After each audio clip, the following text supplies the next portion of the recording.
Check it down, I'm Elmo Magalon, Spotify, JohnGaloRecords.com, o Pilipinong Pretende nyo, Pilipinas, Mawa Araneta Platform.com. This is my flow.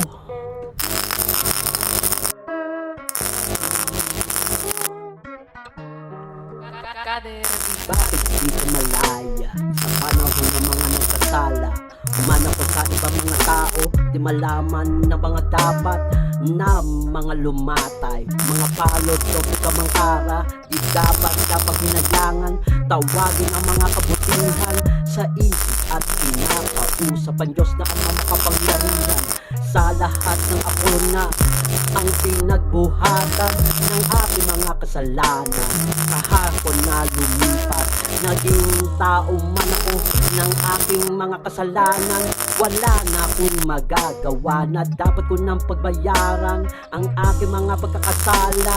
Di dapat hinayangan, di na dapat ako bumelta sa mga yabang na wala ng yabang ng mga taong di sumuko, patuloy na kikipaglaban hanggang dun sa malabanan.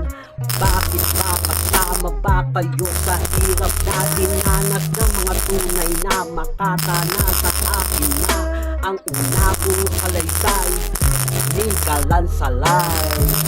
Check it. Yeah. Second verse. Ikaw. Dumaan ang mga panahon ng mga wala pang mga tenyo, wala pang mga magaran, gamit at ano pa, bukid na natatana. Now kung wala pa ng mga naglalakihan, nagtataas sa mga establishmento, malaya at malawak aking ginagalawan. Sa dami ng mga tao, madang ang panahon, umatakbo ang oras ngayon at umaasenso.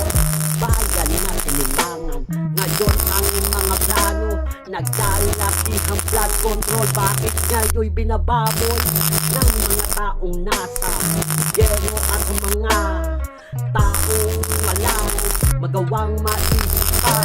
Hindi titigil presidente ng Republika ng Pilipinas na lipunin lahat ng korupsyon. Ako man sa sarili ko, dahil na sinong tao, susuko at susuko ako at sasabihin ko na wala akong kasalanan. Inisente man ako dahil sa dami ng mga nalalaman ng mga tao. Bumuhay ng alamat, paringan si Alimat, damay na mga pa.